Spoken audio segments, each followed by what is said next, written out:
ತತ್. ಅದಾದ ನಂತರ ಎರಡನೇ ರೂಪ ಏನು ಹೇಳ್ತಾರೆ ಗೊತ್ತಾ? ದ್ವಿತೀಯಂತು ಭವಾಯಾಸ್ಯ ರಸಾತಳಗತಾ ಮಹೀಂ ಉದ್ಧರಿಷ್ಯನ್ ಸಮಾದತ್ತ ಯಜ್ಞೇಶಃ ಸೌಕರಂ ವಪು. ಉದ್ಧರಿಷ್ಯನ್ ಉಪಾದತ್ತ ಯಜ್ಞೇಶಃ ಸೌಕರಂ ವಪು. ಎರಡನೇ ಅವತಾರ ನಮ್ಮ ಈ ವೈವಸ್ವತ ಮನ್ವಂತರದ ಅವತಾರದಲ್ಲೂ ವರಾಹ ಅವತಾರ ಇದೆ. ಆದರೆ ಈ ವರಾಹ ಅವತಾರ ಆದದ್ದು ವೈವಸ್ವತ ಮನ್ವಂತರದಲ್ಲಿ ಅಲ್ಲ ಅಂತಾರೆ ಅವರು, ಸ್ವಯಂಭೂ ಮನ್ವಂತರದಲ್ಲಿ. ಅಂದರೆ ವರಾಹ ಅವತಾರ ಒಂದೇ, ಆದರೆ ಆ ವರಾಹ ಅವತಾರ ಎರಡು ಕ್ರಿಯೆ, ಎರಡು ಬಾರಿ ಭೂಮಿಯನ್ನು ಉದ್ಧಾರ ಮಾಡಿದ. ಆದ್ದರಿಂದ ಅದನ್ನು ಎರಡು ಸರ್ತಿ ಹೇಳ್ತಾರೆ. ಒಂದು ಸ್ವಯಂಭೂ ಮನ್ವಂತರದಲ್ಲಿ ಭೂಮಿಯನ್ನು ಉದ್ಧರಿಸಿದ್ದು. ನಿನ್ನೆ ನಾನು ಈ ವಿಷಯ ಹೇಳಿದೆ, ಅದನ್ನು ಇಲ್ಲಿ ಸ್ವಲ್ಪ ವಿವರಿಸ್ತೇನೆ ಇವತ್ತು ನಾನು.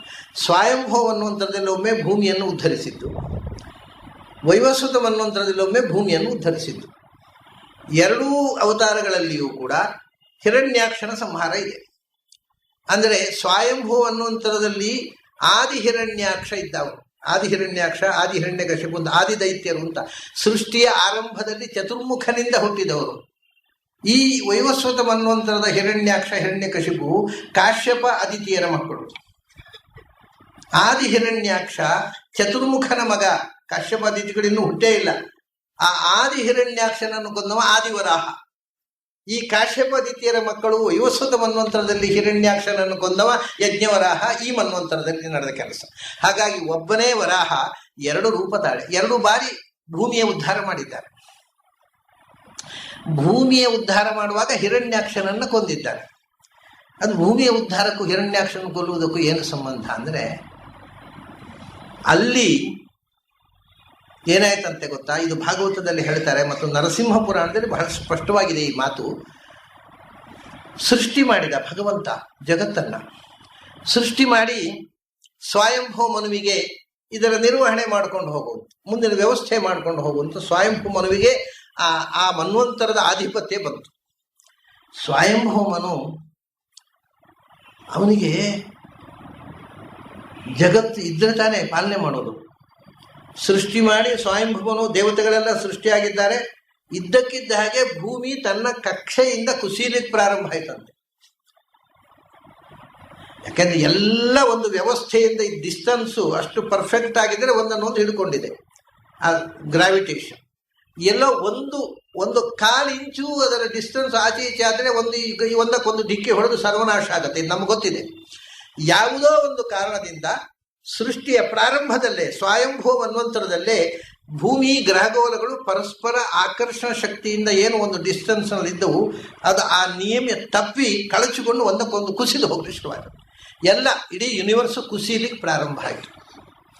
ಕುಸಿಲಿಕ್ಕೆ ಪ್ರಾರಂಭ ಆದಾಗ ಸ್ವಯಂಭೂ ಮನು ಹೋಗಿ ಹೇಳ್ತಾನೆ, ಯಾವ ಮನ್ವಂತರ, ನನ್ನ ಮನ್ವಂತರದಿಂದ ನಾನು ರಕ್ಷಿಸಲಿಕ್ಕೆ ಏನಿದೆ, ಭೂಮಿ ಕುಸಿದು ಹೋಯಿತು ಅಂತ. ಚತುರ್ಮುಖನಂತ ಹೇಳ್ತಾನೆ. ಚತುರ್ಮುಖ ಚಿಂತಾಕ್ರಾಂತನಾಗ್ತಾನೆ. ಹೌದಲ್ಲ, ನಾನು ಸೃಷ್ಟಿ ಮಾಡಿ ಸ್ವಯಂಭೂ ಮನುವಿಗೆ ಒಪ್ಪಿಸಿದೆ, ಆದರೆ ಈ ಜಗತ್ತೇ ಕುಸಿದು ಹೋಯಿತು ಅಂದರೆ ಒಂದಕ್ಕೊಂದು ಡಿಕ್ಕಿ ಹೊಡೆದು ಸರ್ವನಾಶ ಆಗುತ್ತೆ. ಈ ಕುಸಿಯುವುದನ್ನು ಪ್ರಳಯ ಸಮುದ್ರದಲ್ಲಿ ಭೂಮಿ ಮುಳುಗುವುದು ಅಂತ ಹೇಳ್ತಾರೆ ಶಾಸ್ತ್ರದಲ್ಲಿ. ಸಮುದ್ರದಲ್ಲಿ ಪ್ರಳಯ ಸಮುದ್ರಕ್ಕೆ ಭೂಮಿ ಕುಸಿದು ಬಿತ್ತು ಅಂತ. ಪ್ರಳಯ ಸಮುದ್ರಕ್ಕೆ ಬೀಳುವುದು ಅಂದರೆ ಕೆಲವರಿಗೆ ಅದೆಂಥದ್ದು, ಪ್ರಳಯ ಸಮುದ್ರದಲ್ಲಿ ಭೂಮಿ ಬೀಳುವುದು ಅಂದರೆ ಏನು? ವಸ್ತುತಃ ಪ್ರಳಯ ಸಮುದ್ರದಲ್ಲಿ ಭೂಮಿ ಮುಳುಗುವುದಿಲ್ಲ. ಯಾಕೆ ಅಂದರೆ ಪ್ರಳಯ ಸಮುದ್ರ ಅಂತ ಒಂದು ಸಮುದ್ರವೇ ಇಲ್ಲ. ಎಲ್ಲಿರೋದದು? ಸಮುದ್ರ ಇರೋದು ಭೂಮಿಯಲ್ಲಿ, ಭೂಮಿ ಸಮುದ್ರದಲ್ಲಿ ಮುಳುಗುವುದು ಅಂತ ಅರ್ಥ. ಇದು ಕಾಂಟ್ರಾಡಿಕ್ಟರಿ ಅಲ್ವಾ? ಕಷ್ಟ ಏನು ಗೊತ್ತುಂಟ, ಈ ಪುರಾಣದ ಭಾಷೆಯನ್ನು ಅರ್ಥ ಮಾಡಿಕೊಳ್ಳದೆ ನಾವು ಈ ಕಥೆಯನ್ನು ಹೇಳಿ ಹೇಳಿ ಹೇಳಿ ಜನರಿಗೆ ಪುರಾಣದ ಬಗ್ಗೆ ಸಂಶಯ ಬರುವ ಹಾಗೆ ಅಥವಾ ಅಪನಂಬಿಕೆ ಬರುವ ಹಾಗೆ ಮಾಡಿದ್ದೇವೆ. ಸಮುದ್ರದಲ್ಲಿ ಮುಳುಗುವುದಲ್ಲ, ಪ್ರಳಯ ಸಮುದ್ರ ಅಂತ ಹೇಳ್ತಾರಲ್ಲ, ಪ್ರಳಯ ಸಮುದ್ರ ಅಂದರೆ ಸಮುದ್ರ ಅಲ್ಲ, ಅದು ಒಂದು ಸಾಂಕೇತಿಕವಾದ ಶಬ್ದ. ಪ್ರಳಯ ಸಮುದ್ರ ಅಂದರೆ ಏನು ಗೊತ್ತಾ? ಈ ಭೂಮಿ ನಾಶ ಆಯಿತು ಅಂತ ಇಟ್ಟುಕೊಳ್ಳಿ, ಯೋಚನೆ ಮಾಡಿ. ಈ ಭೂಮಿ ನಾಶ ಆಯಿತು, the entire world is destroyed. ಏನು ಉಳಿದದ್ದು ರಿಮೈನಿಂಗ್ ಪೋರ್ಷನ್ ಯಾವುದು ಉಳಿಯುತ್ತೆ? ಉಳಿಯುವುದಂದರೆ ಈ ಭೂಮಿ ಡಿಸ್ಟ್ರಾಯ್ ಆಗೋದು ಅಂದರೆ ಇದರಲ್ಲಿ ಇರ್ತಕ್ಕಂಥ ಎಲ್ಲ ಕಣಗಳು ಕಣಗಳು ಕಣಗಳು ಸ್ಪ್ಲಿಟ್ ಆಗಿ ಬರೀ ಆಟಮ್ಸ್ ಉಳಿದು ಬಿಡ್ತಾವೆ ವಾತಾವರಣದಲ್ಲಿ. ಇಷ್ಟು ಈ ಭೂಮಿಯಲ್ಲಿ ಎಷ್ಟು ಆಟಮ್ಸ್ಗಳಿದ್ದವೋ ಅವೆಲ್ಲವೂ ಸಿಡಿದು ಬೇರೆ ಬೇರೆಯಾಗಿ ವಾತಾವರಣ ತುಂಬಿದರೆ ಏನೂ ಕಾಣೋದಿಲ್ಲ. ಭೂಮಿಯ ಎಲ್ಲಾ ಆಟಮ್ಸು ವಾತಾವರಣದಲ್ಲಿವೆ, ಅವು ಏನೂ ಕಾಣೋದು, ಯಾಕಂದ್ರೆ ಒಟ್ಟು ಸೇರಿ ಅದಕ್ಕೊಂದು ಆಕಾರ ಇಲ್ಲ. ಈ ಆಕಾರವನ್ನು ಕಳ್ಕೊಳ್ಳೋದಕ್ಕೆ ಪ್ರಳಯ ಅನ್ನೋದು. ಅವು ಒಟ್ಟು ಸೇರಿ ಆಕಾರ ಯಾವ ವಸ್ತುವು ಪ್ರಳಯದಲ್ಲಿ ನಾಶವಾಗುವುದಿಲ್ಲ, ಯಾವ ವಸ್ತುವು ಪ್ರಳಯದ ನಂತರ ಸೃಷ್ಟಿಯಾಗುವುದಿಲ್ಲ. ಆಟಮ್ಸು ಎಷ್ಟು ಪ್ರಳಯದ ನಂತರ ಈ ಸೃಷ್ಟಿಯಲ್ಲಿ ಭೂಮಿಯಲ್ಲಿದ್ದಾವೋ ಅಷ್ಟು ಆಟಮ್ಸು ಸ್ಪ್ಲಿಟ್ ಆಗಿ ವಾತಾವರಣದಲ್ಲಿ ವಿಕೀರ್ಣವಾಗಿ ಎಲ್ಲೆಲ್ಲಿ ಇದ್ದವು. ಆ ವಿಕೀರ್ಣವಾಗಿದ್ದಂಥ ಆಟಮ್ಸು ಹತ್ತಿರ ಬಂತು, ಒಂದಕ್ಕೊಂದು ಸೇರಿತು, ಕೋಟಿ ಕೋಟಿ ಜನ ನಿಲ್ಲುವಷ್ಟು ದೊಡ್ಡ ಗೋಲ ಆಯಿತು. ಇಷ್ಟೇ. ಆದ್ದರಿಂದ ಪ್ರಳಯ ಅಂತಂದರೆ ಯಾವ ವಸ್ತುವು ನಾಶವಾಗುವುದಿಲ್ಲ, ಸೃಷ್ಟಿಯಿಂದ ಯಾವ ವಸ್ತುವು ಹುಟ್ಟೋದಿಲ್ಲ. ಇದ್ದ ವಸ್ತುವಿಗೆ ರೂಪ ಬರುವುದು ಸೃಷ್ಟಿ, ರೂಪ ಕಳ್ಕೊಳ್ಳೋದು ಪ್ರಳಯ. ಸೃಷ್ಟಿ ಆಗುವುದು ಆಕಾರಕ್ಕೆ. Form is created, not the thing. ಅದರಿಂದ ಪ್ರಳಯ ಅಂದ್ರೆ ಏನು ಹೇಳೋದು ಗೊತ್ತ, ಎಲ್ಲ ಪರಮಾಣುಗಳು ವಾತಾವರಣದಲ್ಲಿವೆ. ಇದೇ ಭೂಮಿ ಹೋಯಿತು, ಪ್ರಳಯ ಸಮುದ್ರ ಅಂತಂದರೆ ಈ ಪರಮಾಣುಗಳ ಸಮುದ್ರ ಹೊರತು ನೀರಿನ ಸಮುದ್ರ ಅಲ್ಲ, ಪರಮಾಣುಗಳ ಸಮುದ್ರ. ವಾತಾವರಣದಲ್ಲಿ ಬರೇ ಪರಮಾಣುಗಳ ಸಮುದ್ರ. ಅದನ್ನೇ ಮೂಲ ಪ್ರಕೃತಿ ರೂಪವಾದ ಸಮುದ್ರ ಅಂತ ಶಾಸ್ತ್ರಕಾರ ಹೇಳ್ತಾರೆ. ಮೂಲ ಪ್ರಕೃತಿ ಅಂದರೆ ಸೃಷ್ಟಿಯ ಮೂಲ ದ್ರವ್ಯ, ಅದೇ ಪರಮಾಣು. ಹೀಗೆ ಪ್ರಳಯ ಅಂತಂದರೆ, ಸಮುದ್ರ ಅಂತಂದರೆ ಸೂಕ್ಷ್ಮ ರೂಪದಲ್ಲಿರ್ತಕ್ಕಂಥ ಪ್ರಕೃತಿ. ಅದು ಸ್ಥೂಲ ರೂಪ ಹೊಂದಿದಾಗ ಪ್ರಾಕೃತ ಪ್ರಪಂಚ ಆಗತ್ತೆ. ಇದೆಲ್ಲ ಹೇಳಿದ್ರೆ ಹೌದಾ ಇಷ್ಟು ಸೈಂಟಿಫಿಕ್ ಆಗಿದೆಯಾ ನಮ್ಮ ಪುರಾಣ ಅಂತ ಹುಡುಗರಿಗೆ ಸ್ವಲ್ಪ ಆಸಕ್ತಿ ಬರ್ತಿತ್ತು. ನಾವು ಈ ವಿಷಯ ಹೇಳಲೇ ಇಲ್ಲ. ಅವರು ಪ್ರಶ್ನೆ ಹಾಕಿದರೆ ಹಾಗೆಲ್ಲ ಪ್ರಶ್ನೆ ಹಾಕಿದ್ರೆ ನರಕಕ್ಕೆ ಹೋಗ್ತೀಯ, ಹೇಳಿದ್ದನ್ನು ಕೇಳು ನಂಬು ಒಂದು ಬೈದು ಬಿಟ್ಟೆವು. ಹಾಗಾಗಿ ಹುಡುಗರು ನಂಬುವುದನ್ನು ಬಿಟ್ಟು. It is so scientific. ಒಂದು ತಮಾಷೆ ಹೇಳ್ತೇನೆ ನಿಮಗೆ. ನಾನು ಒಂದು ಊರಿಗೆ ಹೋಗಿದ್ದೆ. ಆ ಊರಿಗೆ ಹೋದಾಗ ಅಲ್ಲಿ ಒಬ್ಬಳು ಕಾಲೇಜಿನಲ್ಲಿ ಕಲಿಯುವ ಹುಡುಗಿ, ಅವಳು ನನ್ನ ಹತ್ರ ಒಂದು ಪ್ರಶ್ನೆ ಕೇಳಿದ್ರು. ಸಹಜ, ಎಲ್ಲ ಕಾಲೇಜಿಗೆ ಹೋದವರು ಹುಡುಗರು ಹುಡುಗಿಯರು ಕೇಳಲೇಬೇಕಾದ ಪ್ರಶ್ನೆ. ಯಾಕಂದರೆ ಮೊದಲು ತಲೆ ಕೆಡಿಸುವುದೇ ಕಾಲೇಜು. ಮಕ್ಕಳಿಗೆ ಯಥಾರ್ಥ ಜ್ಞಾನ ಹುಟ್ಟಿಸುವ ಕೇಂದ್ರ ಸ್ಥಾನಗಳು ಅಂದರೆ ನಮ್ಮ ಎಜುಕೇಷನಲ್ ಇನ್ಸ್ಟಿಟ್ಯೂಷನ್ಸ್. ಅವಳಿಗೆ ಏನು ಹೇಳಿದ್ದಾರೆ ಮೇಷ್ಟ್ರು ಕ್ಲಾಸ್ನಲ್ಲಿ ಅಂದರೆ, ನಮ್ಮ ಹಿಂದಿನವರು ಭೂಮಿಯನ್ನು ಶೇಷ ಹೊತ್ತುಕೊಂಡಿದ್ದಾನೆ ಅಂತ ಹೇಳಿದ್ದರು. ಇದು ಮೂಢನಂಬಿಕೆ, ಇದು ಅಡಗೂಲಜ್ಜಿ ಕಥೆ. ಯಾಕೆ ಅಂದರೆ ಭೂಮಿಯನ್ನು ಶೇಷ ಹೊತ್ತುಕೊಂಡಿದ್ರೆ ಶೇಷನನ್ನು ಯಾರು ಹೊತ್ತುಕೊಂಡಿದ್ದಾನೆ ಅಂತ ಹೇಳ್ಬಿಟ್ಟು. ಹೌದು ಅಂದ್ಕೊಂಡಿದ್ದು ಹುಡುಗನಿಗೆ. ಆದರೆ ಮೇಷ್ಟ್ರ ಅಜ್ಞಾನವನ್ನು ಅಳೆಯೋದು ಆ ಹುಡುಗನಿಗೆ ಆಗಲಿಲ್ಲ. ನಮ್ಮ ಮೇಷ್ಟ್ರುಗಳೇ ಅಜ್ಞಾನವನ್ನು ಸ್ಪ್ರೆಡ್ ಮಾಡುವರು ಶಾಲೆಯಲ್ಲಿ. ಯಾಕಂದ್ರೆ ತಮಗೆ ಗೊತ್ತಿಲ್ಲದೆ ಇದ್ದದ್ದನ್ನು ಮಕ್ಕಳಿಗೆ ಹೇಳಿಕೊಡ್ತಾರೆ ತಪ್ಪಾಗಿ. ಆ ಹುಡುಗಿ ಅದನ್ನು ಗಟ್ಟಿಯಾಗಿ ತಿಳ್ಕೊಂಡು ನನ್ನ ಹತ್ರ ಒಂದು, ಸರ್ ಒಂದು ಪ್ರಶ್ನೆ ಉಂಟು ಅಂದ್ಲು. ಹೌದಾ, ಏನಮ್ಮ? ಭೂಮಿಯನ್ನು ಶೇಷ ಹೊತ್ತುಕೊಂಡಿದ್ದಾನಾದರೆ ಶೇಷನನ್ನು ಯಾರು ಹೊತ್ತುಕೊಂಡಿದ್ದಾರೆ? ಕಡೆಗೆ ನಾನು ಹೇಳಿದೆ, ಅಲ್ಲಪ್ಪ ಶೇಷ ಹೊತ್ತುಕೊಳ್ಳಿಲ್ವಾ, ಮತ್ತೆ ಯಾರು ಹೊತ್ತುಕೊಂಡದ್ದು ಭೂಮಿಯನ್ನು? ಹೇಗೆ ನಿಂತಿದೆ ಭೂಮಿ ಅಂತ ನಿಜವಾಗಿ ಒಬ್ಬ ಹಳ್ಳಿಯ ಗಾಂಪನ ಹಾಗೆ ಮಾತಾಡಿದೆ. ಅವಳು ಹೇಳಿದ್ರು, ಅಲ್ಲ ಶೇಷ ಹೊತ್ಕೊಂಡದಲ್ಲ, ಅದು ಗ್ರಾವಿಟೇಷನ್ನಿಂದ ನಿಂತದ್ದು. ಹೌದಾ? ಅಲ್ಲ ನನಗೆ ಇಂಗ್ಲೀಷ್ ಬರೋಲ್ಲಮ್ಮ, ಗ್ರಾವಿಟೇಷನ್ ನಿಂತದ್ದು ಅನ್ನೋದು ನಮ್ಮ ಕನ್ನಡ ಭಾಷೆಯಲ್ಲಿ ಒಂಚೂರು ಹೇಳು ಅಂತ ಹೇಳಿದೆ. ಒಟ್ಟು ನಮ್ಮ ಭಾರತೀಯ ಭಾಷೆಯಲ್ಲಿ ಏನು ಹೇಳ್ತಾರೆ ಅದು ಹೇಳು. ಅವಳಿಗೆ ಭಾರತೀಯ ಭಾಷೆ ಬರೋಲ್ಲ. ಕಡೆಗೆ ಬಹಳ ಯೋಚನೆ ಮಾಡಿ ಎಲ್ಲೋ ಸಣ್ಣದಿರುವಾಗ ಎಲಿಮೆಂಟ್ರಿ ಶಾಲೆಯಲ್ಲಿ ಓದಿದ ನೆನಪ, ಆಕರ್ಷಣ ಶಕ್ತಿಯಿಂದ ನಿಂತಿದೆ ಅಂತಂದು. ನಾನು ಹೇಳಿದೆ, ಹೌದಾ ಆಕರ್ಷಣ ಶಕ್ತಿಯಿಂದ ನಿಂತಿದೆ ಅಲ್ವಾ? ಪ್ರಾಚೀನರು ಏನು ಹೇಳಿದ್ದು ಪುರಾಣದಲ್ಲಿ? ಭೂಮಿಯನ್ನು ಯಾರು ಹೊತ್ತುಕೊಂಡದ್ದು? ಶೇಷ. ಅವನಿಗೆ ಇನ್ನೊಂದು ಹೆಸರೇನು? ಸಂಕರ್ಷಣ. ಓಹೋ, ಅವರು ಸಂಕರ್ಷಣ ಶಕ್ತಿಯಿಂದ ನಿಂತಿದೆ ಅಂತ ಹೇಳಿದ್ರು, ನೀನು ಆಕರ್ಷಣ ಶಕ್ತಿಯಿಂದ ನಿಂತಿದೆ, ಏನು ವ್ಯತ್ಯಾಸ ಅಂತ ಕೇಳಿದೆ ನಾನು. ಗಾಬರಿ ಆಗೋಯ್ತು ಅವಳಿಗೆ. ಅದು ಕಲ್ಪನೆ ಮಾಡಿಲ್ಲ ಅವಳು. ಪುರಾಣದಲ್ಲಿ ಭೂಮಿ ಸಂಕರ್ಷಣ ಶಕ್ತಿಯಿಂದ ನಿಂತಿದೆ ಅಂತ ಹೇಳ್ತದೆ, ನೀನು ಆಕರ್ಷಣ ಶಕ್ತಿಯಿಂದ ಅಂತ ಹೇಳ್ತಾ ಇದ್ದಿ. ಈ ಏನು ಡಿಫರೆನ್ಸ್ ಏನು ಆಕರ್ಷಣಕ್ಕೂ ಸಂಕರ್ಷಣಕ್ಕೂ? ಅಂದರೆ ವಿಷಯ ಏನು ಗೊತ್ತಾ ಮಗು, ನಿನಗೆ ಪುರಾಣದ ಭಾಷೆ ಅರ್ಥ ಆಗೋಲ್ಲ ಅಷ್ಟೇ. ವಿಷಯ ನಿನಗೆ ತಿಳಿಲಿಲ್ಲ, ಅದರಿಂದ ಪ್ರಶ್ನೆ ಬಂತು. ನಿನಗೆ ಅರ್ಥ ಭಾಷೆ ಗೊತ್ತಿದ್ರೆ ಈ ಪ್ರಶ್ನೆ ಬರ್ತಿರ್ಲಿಲ್ಲ ಅಲ್ವಾ ಅಂತ ಹೇಳಿದೆ. ಅವಳಿಗೆ ನಾಚಿಗೆ ಓಡಿ ಹೋದ್ಲು, ಮತ್ತೇನು ಮಾತಾಡ್ಲಿಕ್ಕೆ ಆಗಲಿಲ್ಲ. ನೋಡಿ ಎಷ್ಟು ಅದ್ಭುತ ಅಂತಂದರೆ, ಅದನ್ನು ಸಂಕರ್ಷಣ ಶಕ್ತಿ ಅಂತ ಹೇಳಿದರು. ಅದನ್ನು ಸಂಕರ್ಷಣ ಶಕ್ತಿ ಅಂತ ಹೇಳಿ ಅದಕ್ಕೆ ಶೇಷ ಅಂತ ಹೇಳಿದ್ರು. ಯಾಕೆ ಗೊತ್ತಾ? ಏನು ಅಂದರೆ ನಾವು ಶೇಷ ಅಂತ ಯಾವ್ದು ಹೇಳೋದು? ಎಲ್ಲವನ್ನೂ ಕಳೆದ ಮೇಲೆ ಉಳಿಯುವಂಥದ್ದು ಅಲ್ವಾ ಶೇಷ ಅಂದರೆ, ರಿಮೈನಿಂಗ್ ಪೋರ್ಷನ್. ಅವ್ರು ಹೇಳ್ತಾರೆ ಶಿಷ್ಯತೆ ಶೇಷಶಕ್ತಿ, ಅಶೇಷ ಶಕ್ತಿ ಭಾಗವತದಲ್ಲಿ ಎಲ್ಲ ಪ್ರಪಂಚ ನಾಶವಾದಾಗ ಯಾವುದು ಶೇಷವೋ ಅದು ಶೇಷ ಅಂತ. ಯಾವ್ದು ನಾಶ? Energy remains, everything is destroyed, only energy remains. ಆ ಎನರ್ಜಿಯೇ ಭೂಮಿಯನ್ನು ಹೊತ್ತುಕೊಡು, ಅದಕ್ಕೆ ಶೇಷಶಕ್ತಿ ಅಂತ ಹೇಳೋದು. ಎಷ್ಟು ಬ್ಯೂಟಿಫುಲ್ ಆಗಿ ಹೇಳ್ತಾರೆ. ನಮಗೆ ಭಾಷೆ ಅರ್ಥ ಆಗದೆ ಅದನ್ನು ಮೂಢನಂಬಿಕೆ ಅಂತ ಹೇಳಿದೆವು. ಅಂದ್ರೆ ಈಗ ನಿಜವಾಗಿ ಪುರಾಣ ಮೂಢನಂಬಿಕೆಯೋ ನಮ್ದೋ? ನಾವೇ ಮೂಢರು, ನಮ್ಮ ನಂಬಿಕೆಗಳೇ ಮೂಢನಂಬಿಕೆಗಳು. ನಮಗೆ ಈ ಕಡೆ ಸೈನ್ಸು ಅರ್ಥ ಆಗಲಿಲ್ಲ, ಆ ಕಡೆ ಪುರಾಣವೂ ಅರ್ಥ ಆಗಲಿಲ್ಲ. ಎಡಬಿಡಗಿ ಯಾವುದೂ ಕೃಷ್ಯತ್ಯ ಅಂತರಿತೋ ಜನ ಅಂತ ಭಾಗವತರು ಒಂದು ಮಾತು ಹೇಳ್ತಾರೆ. ತುಂಬಾ ತಿಳಿದವನಿಗೆ ಸಮಸ್ಯೆ ಇಲ್ಲ, ಎಲ್ಲಕ್ಕೂ ಅವನಿಗೆ ಉತ್ತರ ಗೊತ್ತಿದೆ. ಏನೂ ತಿಳಿದವನಿಗೆ ಸಮಸ್ಯೆ ಇಲ್ಲ, ಯಾಕಂದ್ರೆ ಅವನ ಪ್ರಶ್ನೆಯೇ ಬರೋಲ್ಲ. ಈ ಅರ್ಧಂಬರ್ಧ ತಿಳಿದವಳಿಗೆ ಪ್ರಶ್ನೆ 100, ಉತ್ತರ ಇಲ್ಲ. ಬರೇ ಸಮಾಜದಲ್ಲಿ ಪ್ರಾಬ್ಲಮ್ ಆಗಿರೋದೇ ಈ ಅರ್ಧ ತಿಳಿದ ಜನ ಅಂತ. ಅವ್ರಿಗೆ ಪೂರ ಗೊತ್ತೂ ಇಲ್ಲ, ಗೊತ್ತಿಲ್ಲ ಅಂತ ಹೇಳಲಿಕ್ಕೆ ಗೊತ್ತಿದೆ, ಗೊತ್ತಿದೆ ಹೇಳಿ ಗೊತ್ತಿಲ್ಲ. ಕ್ಲಿಶ್ಯತಿ ಉಭೌತವು ಸುಖಮೇಧೇತೆ ಕ್ಲಿಶ್ಯತಿ ಅಂತರಿತೋ ಜನ. ಈ ಅರ್ಧ ತಿಳಿದ ಜನರಿಂದಲೇ ಸಮಾಜಕ್ಕೆ ದೊಡ್ಡ ಸಮಸ್ಯೆ ಆಗ್ತದೆ. ಇವತ್ತು ಪ್ರಪಂಚದಾದ್ಯಂತ ಎಲ್ಲರೂ ಸ್ಯೂಡೋಟ್ ಸೈಂಟಿಸ್ಟ್ಗಳಾಗಿದ್ದಾರೆ. ಅರ್ಧ ತಿಳಿದ ವಿಜ್ಞಾನಿಗಳು, ಅರ್ಧ ತಿಳಿದ ಪೌರಾಣಿಕರು, ಎಲ್ಲರೂ ಅರ್ಧಂಬರ್ಧ ತಿಳಿದು ಅವರು ಇದಕ್ಕೆ ಅನ್ಯಾಯ ಮಾಡ್ತಾ ಇದ್ದಾರೆ, ಇವರು ಅದಕ್ಕೆ ಅನ್ಯಾಯ ಮಾಡ್ತಾ ಇದ್ದಾರೆ. ಇನ್ನೊಂದು, ನಮ್ಮ ಸಂಸ್ಕೃತ ಪಂಡಿತರ ಹತ್ರ ಕೇಳಿದರೆ ಕಾಲ ಕೆಟ್ಟು ಹೋಯ್ತು, ಎಲ್ಲ ಇಂಗ್ಲಿಷ್ ಓದಿ ಹಾಳಾದವು ಅಂತ ಬೈತಾರೆ. ಇಂಗ್ಲಿಷ್ ಪಂಡಿತರ ಹತ್ರ ಕೇಳಿದರೆ ಇವು ಮುದಿಗೂಬೆಗಳು, ಅವಾಗ ಮಾಡರ್ನ್ ಜ್ಞಾನ ಇಲ್ಲ ಅಂತ ಅವ್ರು ಇವರನ್ನು ಬೈಯೋದು, ಇವರು ಅವರನ್ನು ಬೈಯೋದು. ಅವರು ಸಂಸ್ಕೃತ ಪಂಡಿತರು ಹೇಳಿದರೆ ಪ್ರಾಚೀನ ನಮ್ಮ ಋಷಿಮುನಿಗಳು ಹೇಳಿದ ಜ್ಞಾನವೇ ಗೊತ್ತಿಲ್ಲ, ಈ ಇಂಗ್ಲಿಷ್ ಕಲಿತವುಗಳೆಲ್ಲ ಕೂಪ ಮಂಡೂಕಗಳು ಅಂತಾರೆ. ಈ ಇಂಗ್ಲಿಷ್ ಓದವರು ನಾವಲ್ರಿ ಆ ಪಂಡಿತರೇ ಕೂಪ ಮಂಡೂಕಗಳು ಅಂತಾರೆ. ನಾನು ಅಂತೀನಿ ಇಬ್ರು ಕೂಪ ಮಂಡೂಕಗಳು ಅಂತ. ನಿಜವಾಗಿ ಒನ್ ಸೈಡೆಡ್ ನಾಲೆಡ್ಜು, ಈ ಕಡೆಯಿಂದ ಸೈನ್ಸ್ನದಿರ್ಬೋದು, ಆ ಕಡೆ ಸಂಸ್ಕೃತದ್ದಿರ್ಬೋದು. ಯಾವುದೇ ಒಂದು ಏಕಮುಖವಾದ ಶಿಕ್ಷಣ ಪಡೆದು ಇನ್ನೊಬ್ಬರನ್ನು ಟೀಕೆ ಮಾಡುವವರು ಇಬ್ಬರೂ ಕೂಪ ಮಂಡೂಕಗಳೇ. ಯಾರು ಬಾವಿಯಿಂದ ಹೊರಗೆ ಬಂದಂಥ ಕಪ್ಪೆಗಳಲ್ಲ, ಇವು ಬಾವಿಯಲ್ಲೇ ಒದ್ದಾಡುವ ಕಪ್ಪೆಗಳು. ಮತ್ತು ಬಾವಿಯೇ ಅದಕ್ಕಿಂತ ಹೊರಗೆ ಪ್ರಪಂಚವೇ ಇಲ್ಲ ಅಂತ ತಿಳ್ಕೊಂಡಿರ್ತಕ್ಕ ಹೆಪ್ಪೆದ್ದುಗಳು. ಇವತ್ತು ಸಮಸ್ಯೆ ಆಗಿರುವುದು ನಮ್ಮ ವಿಜ್ಞಾನಿಗಳು ಪೆದ್ದುಗಳಾಗಿ, ನಮ್ಮ ಸಂಸ್ಕೃತ ಪಂಡಿತರು ಪೆದ್ದುಗಳಾಗಿ, ಇಬ್ಬರು ಕೂಪ ಮಂಡೂಕಗಳಾಗುತ್ತದ್ದೇ ಜ್ಞಾನಕ್ಕೆ ಬಂದಿರತಕ್ಕ ದೊಡ್ಡ ಸಮಸ್ಯೆ. ತಾವು ಒಂದು ಅನುಭವ ಹೇಳಬೇಕು ನಾನು ತಮಗೆ. ನಾನು ಮುಂಬೈಯಲ್ಲಿ ಷಟ್ಪ್ರಶ್ನೋಪನಿಷತ್ತಿನ ಬಗ್ಗೆ ಉಪನ್ಯಾಸ ಕೊಡ್ತಾ ಇದ್ದೆ. ಆವಾಗ ನಮ್ಮ ಕರ್ನಾಟಕದವರು ದೊಡ್ಡ ವಿಜ್ಞಾನಿ, ಲೀಡಿಂಗ್ ಸೈಂಟಿಸ್ಟ್ ಆಗಿದ್ದವರು. ನಾನು ಕನ್ನಡಿಗ ಅಂತ ಅನ್ನೋದರಿಂದ ಅವರು ಪಾಪ ಉಪನ್ಯಾಸಕ್ಕೆ ಬಂದಿದ್ದರು. ಅವರು ದೊಡ್ಡ ಸೈಂಟಿಸ್ಟ್. ಅವರು ಉಪನ್ಯಾಸ ಮುಗಿದ ಮೇಲೆ ಸಿಕ್ಕಿದ್ರು ನನಗೆ. ಅವರು ಒಂದು ಉದ್ಗಾರ ಹೇಳಿದರು, ನನಗೆ ಮರೆಯಲಿಕ್ಕೆ ಸಾಧ್ಯ ಇಲ್ಲ. ನಾನು ಅವತ್ತು ಏನು ಹೇಳಿದೆ ಅಂದರೆ, ಪೃಥ್ವಿಯಲ್ಲಿ ಅಪಾನ ಶಕ್ತಿ ಇದೆ, ಅಂತರಿಕ್ಷದಲ್ಲಿ ಅಂದರೆ ದೇವಲೋಕದಲ್ಲಿ ಪ್ರಾಣಶಕ್ತಿ ಇದೆ ಅಂತ ಆ ಉಪನಿಷತ್ನಲ್ಲಿ ಬರುತ್ತೆ. ಎಲ್ಲರೂ ಪ್ರಾಣಶಕ್ತಿ ಅಪಾನ ಶಕ್ತಿ ಎಂಥದ್ದಿದೆಲ್ಲ ಮೂಢನಂಬಿಕೆ ಅಂತ ಜನ ಗೊಂದಲ. ನಾನು ಹೇಳಿದೆ, ಇದನ್ನು ಸ್ವಲ್ಪ ಅರ್ಥ ಮಾಡಿಕೊಳ್ಳಿ. ಅಪಾನ ಶಕ್ತಿ ಅಂದರೆ ಕೆಳಗೆ ಇಳಿಯುವ ಶಕ್ತಿ. ಅಂದರೆ ಭೂಮಿಯಲ್ಲಿ ಗ್ರಾವಿಟೇಷನ್ ಇದೆ, ಕೆಳಗೆ ಇಳಿಯುತ್ತೆ.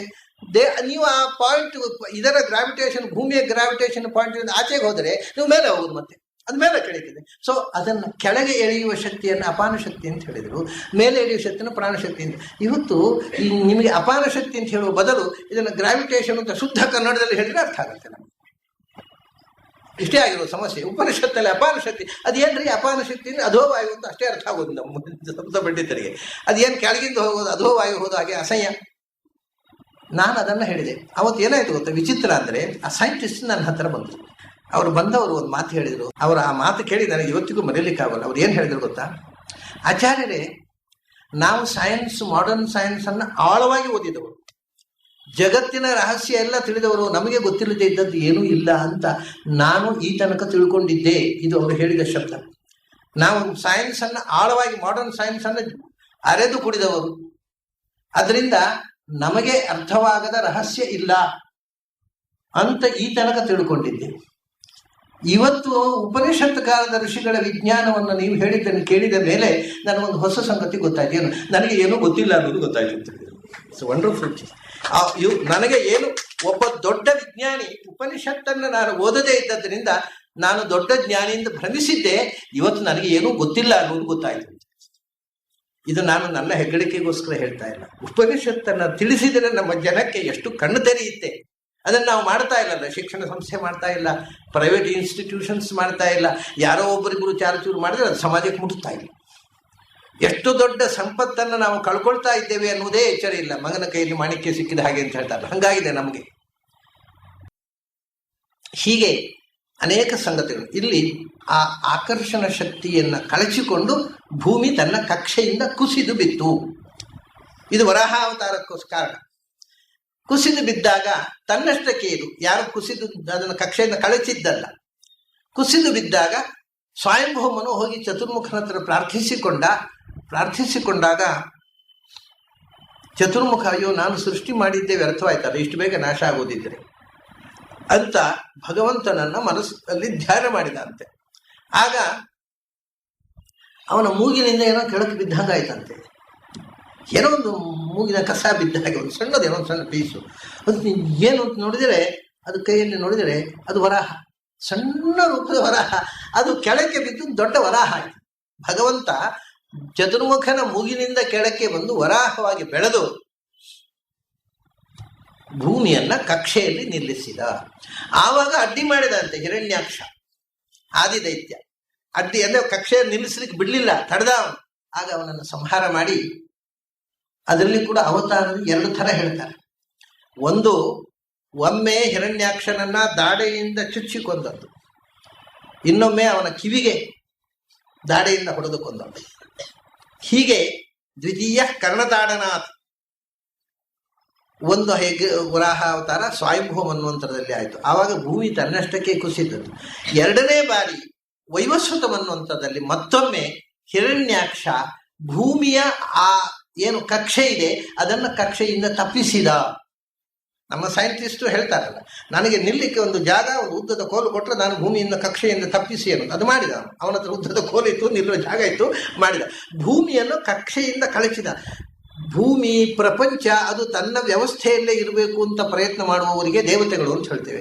ಅದನ್ನು ಅವ್ಯವಸ್ಥೆ ಮಾಡಿ ನಾಶ ಮಾಡಬೇಕು ಅಂತ ಪ್ರಯತ್ನಿಸುವಂತಹ ವಾತಾವರಣದಲ್ಲಿರುವ ಶಕ್ತಿಗಳಿಗೆ ದೈತ್ಯರು ಅಂತ ಹೇಳೋದು. ಹಿರಣ್ಯಾಕ್ಷ ಅಂಥ ಭೂಮಿಯ ಸೃಷ್ಟಿಯ ವ್ಯವಸ್ಥೆಯನ್ನು ಉದ್ಧ್ವಸ್ತಗೊಳಿಸಬೇಕು ಅಂತ ಬಯಸಿ ಅದನ್ನು ಕಕ್ಷೆಯಿಂದ ತಪ್ಪಿಸಿದ. ಆಗ ಮತ್ತೆ ಅದೇ ವರಾಹ ಬಂದು ಆ ಹಿರಣ್ಯಾಕ್ಷನನ್ನ ಕೊಂದು ಭೂಮಿಯನ್ನು ಕಕ್ಷೆಯಲ್ಲಿಟ್ಟ. ಇದಿಷ್ಟು ಪುರಾಣದ ಕಥೆ. 2 ಬಾರಿ ಅದರಲ್ಲಿ ಅವತಾರ ಆದದ್ದು ಮೊದಲು, 2 ಬಾರಿ ಭೂಮಿ ಕಕ್ಷೆಯಿಂದ ಕಳೆದಿದ್ದು. ಇದಿಷ್ಟು ಹೇಳಿದ ಮೇಲೆ ನಾನು ತಮಗೆ ಒಂದು ಹೊಸ ವಿಷಯ ಹೇಳಬೇಕು. ಹೊಸ ವಿಷಯ ಅಂದರೆ ತಾವು ಕೆಲವರಿಗೆ ಗೊತ್ತಿರಬಹುದು. ರಷ್ಯಾದಲ್ಲಿ ಒಬ್ಬ ಸೈಂಟಿಸ್ಟ್ ಇದ್ದ, ಐನ್ಸ್ಟೈನಿನ ಸಮಕಾಲಿಕ. ಅವನ ಹೆಸರು ವೆಲಿಕೋವ್ಸ್ಕಿ ಅಂತ. ಅವನು ದ ಕಾಲ್ಯೂಷನ್ ಆಫ್ ದ ವರ್ಲ್ಡ್ಸ್ ಅಂತ ಒಂದು ಪುಸ್ತಕ ಬರೆದಿದ್ದಾರೆ. ತಾವು ಬಹಳ ಜನ ನೋಡಿರಬಹುದು. ಓದದೇ ಇದ್ದರೆ ದಯವಿಟ್ಟು ಆ ಪುಸ್ತಕವನ್ನು ಎಲ್ಲಿಂದಾದರೂ ಲೈಬ್ರರಿಯಿಂದ ಸಂಪಾದಿಸಿ ಒಮ್ಮೆ ಓದಿ. ಕಾಲ್ಯೂಷನ್ ಆಫ್ ಅವನು ಪ್ರಳಯದ ಬಗ್ಗೆ ಬರೀತಾನೆ. ಕಾಲ್ಯೂಷನ್ ಆಫ್ ದ ವರ್ಲ್ಡ್ಸ್ ಅಂತ ಅವನ ಪುಸ್ತಕದ ಹೆಸರು. ಹೇಗೆ ಪ್ರಪಂಚಗಳು, ಗ್ರಹಗಳು ಒಂದಕ್ಕೊಂದು ಕೊಲೈಡ್ ಆಗಿ ಹೇಗೆ ನಾಶವಾಗುತ್ತೆ, ಡಿಸ್ಟ್ರಕ್ಷನ್ ಹೇಗಾಗುತ್ತೆ ಅನ್ನೋದನ್ನು ವಿವರಿಸುವ ಗ್ರಂಥ. ಐನ್ಸ್ಟೈನ್ಗೆ ಬಹಳ ಪ್ರಿಯನಾದ ವ್ಯಕ್ತಿ, ಸಮಕಾಲೀನ ಮಾತ್ರ ಅಲ್ಲ. ಐನ್ಸ್ಟೈನ್ ಅವರು ಸಾಯುವಾಗ ಅವರ ದಿಂಬಿನ ಅಡಿಯಲ್ಲಿದ್ದ ಪುಸ್ತಕ ಇದು, ಕಾಲ್ಯೂಷನ್ ಆಫ್ ದ ವರ್ಲ್ಡ್ಸ್. ಬಹಳ ಪ್ರೀತಿಯಿಂದ ಅವನ ಪುಸ್ತಕಗಳನ್ನು ಅಧ್ಯಯನ ಮಾಡಿ ಓದಿ ಮೆಚ್ಚಿಕೊಳ್ತಿದ್ರಂತೆ ಐನ್ಸ್ಟೈನ್. ಅದು ನಮ್ಮ ಕಥೆ ಏನು ಅಂದರೆ, ನಮಗೆ ರಷ್ಯಾದ ಸೈಂಟಿಸ್ಟ್, ನಮಗೆ ಅಮೆರಿಕದ ಸೈಂಟಿಸ್ಟ್ ಗೊತ್ತಾಗುವಷ್ಟು ಬೇಗ ರಷ್ಯಾದ ಸೈಂಟಿಸ್ಟ್ ಗೊತ್ತಾಗಲ್ಲ. ಇಲ್ಲ, ಅದರಿಂದ ಐನ್ಸ್ಟೈನ್ ಗೊತ್ತಾಯಿತು, ಈ ವೆಲಿಕೋವ್ಸ್ಕಿ ಗೊತ್ತಾಗಲಿಲ್ಲ. ವೆಲಿಕೋವ್ಸ್ಕಿಯು ಹಾಗೆ ಅಮೆರಿಕದ ಯಾವುದೋ ಯೂನಿವರ್ಸಿಟಿಯಲ್ಲಿ ಪ್ರೊಫೆಸರ್ ಆಗಿದ್ದರೆ ಭಾರತದವರಿಗೆ ಗೊತ್ತಾಗ್ತದೆ, ಇದ್ರೆ ಗೊತ್ತಾಗಲ್ಲ. ಆ ವೆಲಿಕೋವ್ಸ್ಕಿ ಅದ್ರಲ್ಲಿ ಏನು ಹೇಳ್ತಾನೆ ಗೊತ್ತಾ? 2 ಬಾರಿ ಭೂಮಿ ಕಕ್ಷೆಯಿಂದ ತಪ್ಪಿತ್ತು. ಇದು ಸೈನ್ಸ್, ಪುರಾಣದ ಕಥೆ ಅಲ್ಲ. ಅವನು ಹೇಳೋದು ನನಗೆ ಆಶ್ಚರ್ಯ ಆದದ್ದೇನು, ಅದನ್ನು ಓದುವಾಗ ಒಬ್ಬ ಸೈಂಟಿಸ್ಟ್ ಹೇಳಿದ ವಿಷಯ ನಮ್ಮ ಪುರಾಣದಲ್ಲಿ ಹೇಳಿದ್ದು ಕಾಮನ್ ಇದೆ. 2 ಬಾರಿ ಭೂಮಿ ತನ್ನ ಕಕ್ಷೆಯಿಂದ ಕಳಚಿತ್ತು. ಯಾಕೆ ಅಂತ ಗೊತ್ತಿಲ್ಲ. ಅವ್ರು ಹೇಳ್ತಾರೆ ಯಾಕೆ ಅಂತ ನಮಗೆ ಗೊತ್ತಿಲ್ಲ. But it happen. Why we do not know. ನಮಗೆ ವೈ ಅನ್ನೋದು ಗೊತ್ತಿಲ್ಲ, ಆದರೆ ಆದದ್ದು ರೆಕಾರ್ಡ್ ಮಾಡ್ತೇವೆ. ಯಾಕೆ ಆಯ್ತು, ಹೇಗೆ ಆಯಿತು ಅಂತ ಹೇಳಬಲ್ಲೆವು, ಬಟ್ ಯಾಕೆ ಆಯಿತು ಅಂತ ನಮಗೆ ಗೊತ್ತಾಗೋದಿಲ್ಲ. ವಿಜ್ಞಾನದಲ್ಲಿ 2 ಬಾರಿ ಕಕ್ಷೆಯಿಂದ ಕಳಚಿಕೊಂಡಿತ್ತು ಮತ್ತು ಅದರಿಂದ ಎಷ್ಟೋ ಹಗಲು ರಾತ್ರಿಗಳ ವ್ಯವಸ್ಥೆಯೇ ಉಲ್ಲೋಲ ಕಲ್ಲೋಲವಾಗಿತ್ತು. ತನ್ನಷ್ಟಕ್ಕೆ ಕಕ್ಷೆಯಲ್ಲಿ ಕೂತಿತ್ತು. ಮತ್ತೆ ಅದು ಕೂಡ ಯಾಕೆ ಅಂತ ನಮಗೆ ಗೊತ್ತಿಲ್ಲ. ಅಂಥ ಒಂದು ಕಕ್ಷೆಯಿಂದ ಕಳಚಿ ಆದಂಥ ಆ ದುರ್ಘಟನೆಯಲ್ಲೇ ಯಾವುದೋ ಒಂದು ದೊಡ್ಡ ಕಾಮೆಟ್ಟು ಆಕಾಶದಿಂದ ಕೆಳಕ್ಕೆ ಬಿತ್ತು. ಕೆಳಕ್ಕೆ ಬಿದ್ದ ಕಾಮೆಟ್ಟು ಅದು ಅರಬ್ ಕಂಟ್ರಿಯಲ್ಲಿ ಬಿತ್ತು. ಅದೇ ಇವತ್ತು ಭೂಮಿಯಲ್ಲಿ ಸಿಗತಕ್ಕಂಥ ಪೆಟ್ರೋಲಿಯಂ ಪ್ರೊಡಕ್ಷನ್, ಪೆಟ್ರೋಲ್ನ ಮೂಲ ಅಂತ ಹೇಳ್ತಾನೆ. ಆ ಕಾಮೆಟ್ ಅವತ್ತು ಹಾಗೆ ಭೂಮಿ ಕುಸಿಯದೇ ಇರ್ತಿದ್ರೆ ಈ ಭೂಮಿಯಲ್ಲಿ ಪೆಟ್ರೋಲೇ ಇರ್ತಿರ್ಲಿಲ್ಲ, ಪೆಟ್ರೋಲಿಯಂ ಪ್ರೊಡಕ್ಷನ್ ಇಲ್ಲ. ಈ ನಾಗರಿಕತೆ ಯಾವುದು, ಪೆಟ್ರೋಲ್ನ ಎಲ್ಲ ನಾಗರಿಕತೆಯ ಮೂಲ ಇವತ್ತು ಪೆಟ್ರೋಲ್, ಅದೇ ಇರ್ತಿರ್ಲಿಲ್ಲ ಅಂತ ಹೇಳ್ತಾನೆ ಅವನು. ಆ ಸಮಯದಲ್ಲಿ ಒಂದು ದೊಡ್ಡ ಕಲ್ಲು ಬಿದ್ದಿತ್ತು ಭೂಮಿಗೆ ಅಂತರಿಕ್ಷದಿಂದ. ದೊಡ್ಡದು ಒಂದು ಕೇತು ಗ್ರಹ ಅಂತ ಹೇಳ್ತಾರೆ, ನಮ್ಮಲ್ಲಿ ಗ್ರಹಪಾತ ಅಂತ ಹೇಳ್ತಾರೆ, ನಕ್ಷತ್ರ ಬೀಳುದು ಅಂತ ಹೇಳ್ತಾರೆ. ಒಂದು ದೊಡ್ಡ, ಅದು ಆವಾಗಲೇ ಅಂತಲ್ಲ, ಯಾವತ್ತೋ ಒಮ್ಮೆ ಭೂಮಿಗೆ ಆಕಾಶದಿಂದ ಒಂದು ದೊಡ್ಡ ಕಲ್ಲು ಬಿದ್ದಿತ್ತು. ಅದನ್ನು ಇವತ್ತು ದೇವರು ಅಂತ ಮಕ್ಕಾದಲ್ಲಿ ಪೂಜೆ ಮಾಡ್ತಾರೆ. ಅದು ಆಕಾಶದಿಂದ ಬಿದ್ದ ಒಂದು ಕಾಮೆಟ್ ಮಾತ್ರ. ಅದು ಆಕಾಶದಿಂದ ಬಿದ್ದದ್ದು ದೇವರು ಕಳಿಸಿದ ಕಲ್ಲು ಅಂತ ಬಹಳ ಭಯಭಕ್ತಿಯಿಂದ ಪೂಜೆ ಮಾಡ್ತಾರೆ. ಮಾಡಲಿ, ನಮಗೇನು ಆಕ್ಷೇಪ ಅಲ್ಲ. ಅದು ವಿಷಯ ಏನಂದರೆ, ಸತ್ಯಸ್ಥಿತಿ ಏನಂದರೆ ಅದು ಆಕಾಶದಿಂದ ಬಿದ್ದ ಒಂದು ದೊಡ್ಡ ಬೃಹತ್ ಶಿಲೆ. ಸರಿ, ಹೀಗೆ 2 ಬಾರಿ 2 ಬಾರಿ ಕಕ್ಷೆಯಿಂದ ಕಳಚಿತ್ತು. 2 ಬಾರಿ ಮತ್ತೆ ಕಕ್ಷೆಯಲ್ಲಿ ತನ್ನಷ್ಟಕ್ಕೆ ನಿಂತಿದೆ. ಯಾಕೆ ಕಳಚಿತು, ಯಾಕೆ ನಿಂತಿತು ಅಂತ ನಮಗೆ ಗೊತ್ತಿಲ್ಲ. ಆದರೆ ಅಲ್ಲಿಗೆ ನಿಲ್ಲಿಸುವುದಿಲ್ಲ ಅವರು. ಆದರೆ ಭಾರತದ ಋಷಿಗಳಿಗೆ ಅದು ಗೊತ್ತಿತ್ತು ಅಂತ ಬರೀತಾರೆ. ಹೇಗೆ ಗೊತ್ತಿತ್ತು ಅನ್ನೋದಕ್ಕೆ ಪ್ರೂಫ್ ಅಂದರೆ ಭಾಗವತವೇ ಪ್ರಮಾಣ ಅಂತ ಹೇಳ್ತಾನವ ಸೈಂಟಿಸ್ಟು. ಭಾಗವತದಲ್ಲಿ ಯಾಕೆ ಆಯಿತು ಅಂತ ಹೇಳಿದ್ದಾರೆ. ಯಾಕಂದ್ರೆ ಹಿರಣ್ಯಕಶಿಪು ಅನ್ನೋ ದುಷ್ಟಶಕ್ತಿ, ಹಿರಣ್ಯಾಕ್ಷ ಅನ್ನೋ ದುಷ್ಟಶಕ್ತಿ ಅದನ್ನ ಕಳಚಿದ್ದು ವರಾಹ ಅನ್ನುವಂಥ ಭಗವದ್ ರೂಪ ಅದನ್ನು ಕಕ್ಷೆಯಲ್ಲಿ ಕೂತ್ಕೊಳ್ಸಿ. ಇದು ನಮಗೆ ಗೊತ್ತಿಲ್ಲ ಅಂತಾರೆ. ನಮಗೆ ವರಾಹ ಹಿರಣ್ಯಾಕ್ಷ ಗೊತ್ತಿಲ್ಲ, ಆದರೆ ಕಳಚಿದ್ದು ಗೊತ್ತು, ಕೂತದ್ದು ಗೊತ್ತು. ಅದರ ಹಿಂದೆ ಇರುವ ದೈವೀ ಶಕ್ತಿ ಮತ್ತು ಆಸುರಿ ಶಕ್ತಿಯನ್ನು ಕಂಡವರು ಭಾರತದ ಋಷಿಗಳು, ಅವರು ಅದನ್ನು ದಾಖಲೆ ಮಾಡಿದ್ದಾರೆ. ಸೊ ವರಾಹಾವತಾರದ ಕಥೆ ಇವತ್ತು ಸೈನ್ಸಿನ ವಿದ್ಯಾರ್ಥಿಗಳಿಗೆ ಒಂದು ಬಹಳ ದೊಡ್ಡ ಚಿಂತನೆಯ ವಸ್ತು. ನಾವು ಅದನ್ನು ಬರೀ ಒಂದು ಮೂಢನಂಬಿಕೆ, ನಾ ಹೇಳಿದ್ದಾನೆ ನಿನ್ನೆ, ಅವನು ಹಿರಣ್ಯಾಕ್ಷ ಬಂದು ಭೂಮಿಯನ್ನು ಚಾಪೆ ಹಾಗೆ ಮಡಚಿ ಬಗಲಲ್ಲಿ ಇಟ್ಕೊಂಡು ಹೋದ ಅಂತ ನಾವು ಮತ್ತೆ ಕಥೆ ಹೇಳ್ತೇವೆ. ಅದನ್ನು ಕೇಳಿದ ಮಕ್ಕಳು ದೊಡ್ಡದಾದ ಕೂಡಲೇ ಅಡುಗುಲುಜ್ಜಿ ಕತೆ, ಭೂಮಿಯನ್ನು ಚಾಪೆ ಹಾಗೆ ಮಡಚಲಿಕ್ಕೆ ಬರುತ್ತಾ, ಇದೆಲ್ಲ ಅರ್ಥಶೂನ್ಯವಾದ್ದು ಅಂತ ಬಿಟ್ಟೇ ಬಿಟ್ರು. ಅದು ನಾನು ಹೇಳಿದ ಹಿನ್ನೆಲೆಯಲ್ಲಿ ನೀವು ರಷ್ಯನ್ ಸೈಂಟಿಸ್ಟ್ ವೆಲಿಕೋವ್ಸ್ಕಿ ಬರೆದಿರತಕ್ಕಂಥ ಕಾಲ್ಯೂಷನ್ ಆಫ್ ದಿ ವರ್ಲ್ಡ್ಸ್ ಅನ್ನೋ ಪುಸ್ತಕ ಒಮ್ಮೆ ಅಧ್ಯಯನ ಮಾಡಿ, ಅದರ ಹಿನ್ನೆಲೆಯಲ್ಲಿ ಭಾಗವತವನ್ನು ಓದಿ. ಮತ್ತು ನರಸಿಂಹ ಪುರಾಣದಲ್ಲಿ ಬಹಳ ಸ್ಪಷ್ಟವಾಗಿರುವುದು, ಭೂಮಿ ಸಮುದ್ರದಲ್ಲಿ ಮುಳುಗಿದ್ದಲ್ಲ, ಪ್ರಳಯ ಜಲತೆಯಲ್ಲಿ ಕಕ್ಷೆಯಿಂದ ಕಳಚಿ ಬಿದ್ದದ್ದು ಅಂತನ್ನುವಂಥ ಸ್ಪಷ್ಟ ಮಾತು ನರಸಿಂಹ ಪುರಾಣದಲ್ಲಿದೆ. ಅಂದರೆ ಒಂದು ಪುರಾಣದ ಬಗ್ಗೆ ನಾವು ಮಾತಾಡಬೇಕಾಗಿದ್ದರೆ ಬಹಳ ವಾಸ್ಟ್ ರೀಡಿಂಗ್ ಬೇಕು, ಅಪಾರವಾದ ಅಧ್ಯಯನ ಬೇಕು. ಯಾವುದೋ ಒಂದು ಪುಸ್ತಕದಲ್ಲಿ ಒಂದು ಶ್ಲೋಕ ನೋಡೋದು, ಪುರಾಣವನ್ನು ಟೀಕೆ ಮಾಡೋದು, ಪ್ರಾಚೀನ ಗ್ರಂಥಗಳನ್ನು ಟೀಕೆ ಮಾಡೋದು ಬಹಳ ಸುಲಭ ಆಗಿಬಿಟ್ಟಿದೆ. ಈಗ ನಮ್ಮಲ್ಲಿ ಒಂದು ದೊಡ್ಡ ಸಂಗತಿ ಇದೆ. ಬಹಳ ಜನ ಮಾಡರ್ನ್ ರೈಟರ್ಸು ನಮ್ಮ ಪ್ರಾಚೀನ ಗ್ರಂಥಗಳಲ್ಲಿ ಹೆಣ್ಮಕ್ಕಳಿಗೆ ಅನ್ಯಾಯ ಆಗಿದೆ, ಯಾಕೆಂದರೆ ಸ್ತ್ರೀ ಸ್ವಾತಂತ್ರ್ಯ ಮರಹತಿ, ಯಾವತ್ತೂ ಹೆಣ್ಣು ಗಂಡಿಗೆ ಅಧೀನವಾಗಿ ಇರಬೇಕು, ಹೆಣ್ಣಿಗೆ ಸ್ವಾತಂತ್ರ್ಯ ಇಲ್ಲ ಅಂತ ಹೇಳಿದ್ದಾರೆ. ಇದು ಮೇಲ್ ಡಾಮಿನೇಷನ್ ಅಲ್ವಾ? ಆದರೆ ಅಲ್ಲಿ ಹೇಳಿದ್ದೇನು ಗೊತ್ತು, ಆ ಶ್ಲೋಕ, ಈ ಮಾತು ಮಾತಾಡ್ತಾರಲ್ಲ ಅವರಿಗೆ ಇಡೀ ಶ್ಲೋಕ ಹೇಳಿದರೆ ಗೊತ್ತಿಲ್ಲ. ಅಲ್ಲಿ ಯಾವತ್ತೂ ಹೆಣ್ಣಿಗೆ ಅವಮಾನವಾಗುವ ರೀತಿಯ ಶ್ಲೋಕ ಅಲ್ಲ. ಅಲ್ಲಿ ಏನು ಹೇಳಿದ್ದು ಗೊತ್ತುಂಟಾ? ಅದು ನಿಜವಾಗಿ ಅವಮಾನ ಆಗಿದ್ದರೆ ಗಂಡಸರಿಗೆ. ಅವ್ರು ಏನು ಹೇಳ್ತಾರೆ ಅಂದರೆ, ಗಂಡಸರನ್ನ ನಂಬಲಿಕ್ಕೆ ಆಗೋದಿಲ್ಲ, ಅದರಿಂದ ಹೆಣ್ಣು ಅಬಲೆ, ಸ್ವತಃ ತನ್ನನ್ನು ರಕ್ಷಣೆ ಮಾಡಿಕೊಳ್ಳುವ ತಾಕತ್ತು ಹೆಣ್ಣಿಗೆ ಇಲ್ಲದೇ ಇರುವುದರಿಂದ ಹೆಣ್ಣು ಯಾವಾಗಲೂ ಒಬ್ಬ ಗಂಡನ್ನು, ಅದು ಒಂದು ಕಡೆ ಗಂಡ ಇರಬಹುದು ಅಥವಾ ತಂದೆ ಇರಬಹುದು ಅಥವಾ ಆಕೆ ವಯಸ್ಸಾಗಿದ್ರೆ ಮಗ ಇರ್ಬೋದು, ಅವರನ್ನು ಎಸ್ಕಾರ್ಟ್ ಆಗಿ ಬಳಸ್ಕೋಬೇಕು, ತಾನೇ ಸ್ವತಂತ್ರವಾಗಿ ಓಡಾಡಬಾರದು, ಯಾಕಂದರೆ ಗಂಡಸರನ್ನು ನಂಬಲಿಕ್ಕೆ ಆಗೋದಿಲ್ಲ ಅಂತ ಆ ಶ್ಲೋಕದಲ್ಲಿ ಇರೋದು. ಇದರಲ್ಲಿ ಹೆಣ್ಮಕ್ಕಳಿಗೆ ಅವಮಾನ ಹೋಗೋ ಮಾತು ಏನಿದೆ? ಯಾರ ಶ್ಲೋಕ, ಇಡೀ ಶ್ಲೋಕವೇ ಗೊತ್ತಿಲ್ಲ. ಸ್ತ್ರೀ ಸ್ವಾತಂತ್ರ್ಯ ಮರ್ಹತಿ ಅಂತ ಹೇಳಿದ್ದಾರೆ, ಇದು ಮೇಲ್ ಡಾಮಿನೇಷನ್ನು, ಆದ್ದರಿಂದ ವೈದಿಕ ಧರ್ಮಕ್ಕೆ ಧಿಕ್ಕಾರ ಅಂತ ಇವತ್ತು ಜೆಂಡ ಹಿಡಿದು ಕೂಗುವವರಿದ್ದಾರೆ. ಯಾರಿಗೂ ಅದ್ರ ಮುಂದೆ ಏನಿದೆ ಹಿಂದೆ ಏನಿದೆ ಗೊತ್ತಿಲ್ಲ. ಅಲ್ಲಿ ಹೇಳುವುದು, ಹೆಣ್ಣು ತನ್ನನ್ನು ರಕ್ಷಿಸಿಕೊಳ್ಳಿಕ್ಕೆ ಆಗದಂಥ ಒಂದು ದುರ್ಬಲ ಸ್ಥಿತಿಯಲ್ಲಿದ್ದಾಳೆ ಫಿಸಿಕಲಿ. ಗಂಡು ಅದನ್ನು ಎಕ್ಸ್ಪ್ಲಾಯ್ಟ್ ಮಾಡ್ತಾನೆ. ಅವ್ರು ಹೇಳ್ತಾರೆ, ಮಾಂಸದ ತುಂಡನ್ನು ನೋಡಿದ್ರೆ 2 ನಾಯಿಗಳು ಆಚೆ ಈಚೆಯಿಂದ ಕಚ್ಚಾಡುವಂತೆ ಒಂದು ಹೆಣ್ಣಿಗೋಸ್ಕರ 2 ಗಂಡಸರು ಕಚ್ಚಾಡ್ತಾರೆ, ಅದರಿಂದ ರಕ್ಷಣೆ ತಗೊಳ್ಳಿ, ನೀವು ಅರಕ್ಷಿತರು. ಇದರಲ್ಲಿ ಹೆಣ್ಣಿನ ಬಗ್ಗೆ ರೆಸ್ಪೆಕ್ಟ್ ಇದೆ ಹೊತ್ತು ಅವಮಾನ ಎಲ್ಲಿದೆ? ಆದರೆ ಇದೇ ಶ್ಲೋಕ ಹೇಳಿಕೊಟ್ಟಿದ್ದಾರೆ. ನಮ್ಮ ಅವಸ್ಥೆ ಹೀಗೆ, ಯಾವುದನ್ನು ಒಂದು ಕಾಂಟೆಕ್ಸ್ಚುವಲ್ ಮೀನಿಂಗ್ ಅಂತಿದೆ. ಆ ಗ್ರಂಥದ ಪೂರ್ವೋತ್ತರ ನೋಡಿ ಮಾತಾಡುವವರು ಯಾರೂ ಇಲ್ಲ. ಒಂದು ಅರ್ಧ ಶ್ಲೋಕ ಓದ್ಕೊಂಡು ಬಾಯಿ ಬಂದಾಗ ಮಾತಾಡೋದು. ಸೊ ಅಂದರೆ ನಮ್ಮಲ್ಲಿ ಈ ಒಂದು ಬೇಜವಾಬ್ದಾರಿತನ ಬಹಳ ಧಾರಾಳವಾಗಿ ಬೆಳೀತಾ ಇದೆ. ಅದಕ್ಕೆ ದೊಡ್ಡ ಉದಾಹರಣೆ ಈ ವರಾಹ ಎಪಿಸೋಡ್. ಎಷ್ಟು ದೊಡ್ಡ ಸೈನ್ಸ್ ಇದೆ ಈ ಪುರಾಣದ ಕಥೆಯಲ್ಲಿ, ಅದನ್ನು ಒಬ್ಬರಾದರೂ ನಮ್ಮಲ್ಲಿ ಯೋಚನೆ ಮಾಡ್ತಾರೆ. ಯೋಚನೆ ಮಾಡುವ ಹಾಗಿಲ್ಲ. ಇಲ್ಲಿ ಏನಾದರೂ ನೀವು ವರಾಹ ಅವತಾರದ ಬಗ್ಗೆ ಥೀಸಿಸ್ ಬರೀತಾರೆ ಅಂದರೆ ಯಾವ ಯೂನಿವರ್ಸಿಟಿಯವರು ಡಾಕ್ಟರೇಟ್ ಕೊಡೋಲ್ಲ ನಿಮಗೆ. ಅದೆಲ್ಲ ಬರಿಬೇಡಿ. ನೀವು ಯಾವುದು ಬೇರೆ ಯಾವುದಾದ್ರೂ ಮಾಡರ್ನ್ ಸಬ್ಜೆಕ್ಟ್ನ ಬಗ್ಗೆ ಡಾಕ್ಟರೇಟ್ ಬರೀರಿ. ಆ ವರಾಹ ಅವತಾರದ ಏನೋ ತಮಾಷೆ, ಒಬ್ಬರು ಅಮೇರಿಕನ್ ಬಂದಿದ್ದರು, ನಮ್ಮನೆ ಬಂದಿದ್ದು. ಅವ್ರದ್ದು ಏನು ಅಂದರೆ ಅವ್ರನ್ನ ಥೀಸಿಸ್ ಬರೀಲಿಕ್ಕೆ ಬಂದದ್ದು PhDಗೆ. ಥೀಸಿಸ್ ಏನಂದರೆ ಶಾಲಗ್ರಾಮಗಳ ಬಗ್ಗೆ. ಎಷ್ಟು ವಿಧದ ಶಾಲಗ್ರಾಮಗಳಿವೆ, ಅದಕ್ಕೆ ಏನೇನು ಲಕ್ಷಣಗಳು, ಅದನ್ನು ಭಾರತೀಯರು ಅದನ್ನು ಯಾವ ರೀತಿ ಪೂಜಿಸ್ತಾರೆ ಅಂತ. ಅವರು ಥೀಸಿಸ್ ಬರ್ಲಿಕ್ಕೆ ಬಂದವರು ವಾಪಸ್ ಹೋಗಿ, ಯಾಕಂದ್ರೆ ಯಾವ ಯೂನಿವರ್ಸಿಟಿಯವರು ಅದನ್ನ ಸಬ್ಜೆಕ್ಟ್ ಮಾಡಲಿಕ್ಕೆ ಎಲೋ ಮಾಡಲಿಲ್ಲ. ಯಾರು ಥೀಸಿಸ್ ಒಂದು ರಿಜಿಸ್ಟ್ರೇಷನ್ ಮಾಡಬೇಕಲ್ಲ ಯಾವುದೊಂದು ಯೂನಿವರ್ಸಿಟಿಯಲ್ಲಿ, ಯಾವ ಯೂನಿವರ್ಸಿಟಿಯವ್ರು ಏನದು ಶಾಲಗ್ರಾಮಗಳ ಬಗ್ಗೆ ಏನು ವಿಮರ್ಶೆ, ನಮ್ಮ ಯೂನಿವರ್ಸಿಟಿಯಲ್ಲಿ ಆಗೋಲ್ಲ. ನೀವು ಕುವೆಂಪು ಕಾವ್ಯದ ಬಗ್ಗೆ ಬರೀರಿ, ನಾವು ಡಾಕ್ಟರೇಟ್ ಕೊಡ್ತೇವೆ. ಈ ಶಾಲೆಗಳ ಬಗ್ಗೆ ಬೇಡವಾದ ಕೆಲಸ ಯಾಕೆ ಮಾಡ್ತೀನಿ, ಬೈದು ಕಳಿಸ್ಬಿಟ್ರು. ಪಾಪ ಇಂಡಿಯಾದಲ್ಲಿ ಶಾಲೆಗಳ ಬಗ್ಗೆ ಥೀಸಿಸ್ ಬರೀಲಿಕ್ಕೆ ಆಗಲಿಲ್ಲ ನನಗೆ. ಮತ್ತು ಅಮೆರಿಕ ಹೋಗಿ ಬರ್ನೋ ಏನೋ ಗೊತ್ತಿಲ್ಲ. ನಮ್ಮ ದೇಶದ ಅವಸ್ಥೆ ಹೀಗಿದೆ. ಕಲ್ಚರಲ್ ಬ್ಯಾಕ್ಗ್ರೌಂಡ್ ಇಲ್ಲ, ಅರಿವಿಲ್ಲ, ಆದರೂ ನಾವು ಭಾರತೀಯರು ಬದುಕ್ತಾ ಇದ್ದೇವೆ. ಇದು ನಮ್ಮಲ್ಲಿ ಒಬ್ಬರು ರಷ್ಯನ್ ಸೈಂಟಿಸ್ಟ್ ಬಂದಿದ್ರು. ಅವರು ಬಂದಾಗ ನಮ್ಮಲ್ಲಿ ಒಬ್ಬರು ಸ್ವಲ್ಪ ಹಿರಿಯರು, ಉಡುಪಿಯಲ್ಲಿ ಸ್ವಲ್ಪ ಹಿರಿಯರು, ಒಬ್ಬರು ಪ್ರಮುಖರು, ಮುಖಂಡರು, ಅವ್ರು ಮಾತಾಡಿಸಿದ್ರು, ಹೇಗೆ ಅನ್ನಿಸ್ತದೆ ನಿಮಗೆ ಭಾರತ? ಅದಕ್ಕೆ ಅವ್ರು ಏನು ಹೇಳಿದ್ರು ಗೊತ್ತಾ, ನಾನು ರಷ್ಯಾದಲ್ಲಿದ್ದಾಗ ನಮ್ಮದು ನಾಸ್ತಿಕ ದೇಶ, ದೇವರನ್ನು ನಂಬ್ತಿರಲಿಲ್ಲ. ಈಗ ಭಾರತಕ್ಕೆ ಬಂದ ಮೇಲೆ ದೇವರನ್ನು ನಂಬ್ತಾ ಇದ್ದೇನೆ.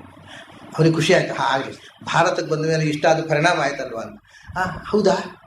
ಯಾಕೆ ಗೊತ್ತಾ, ನನಗೆ ಭಾರತಕ್ಕೆ ಬಂದ ಮೇಲೆ ಗೊತ್ತಾಯ್ತು ಈ ದೇಶವನ್ನು ದೇವರೇ ರಕ್ಷಿಸಬೇಕಿಲ್ಲದ್ರೆ ಇದಕ್ಕೆ ಭವಿಷ್ಯ ಇಲ್ಲ, ಅದಕ್ಕೆ ದೇವರನ್ನು ನಂಬಿದೆ ಅಂತಂದ್ರೆ. ಇವರು ತೆಪ್ಪ ಕೂತರು ಪ್ರಶ್ನೆ ಹಾಕಿದವರು.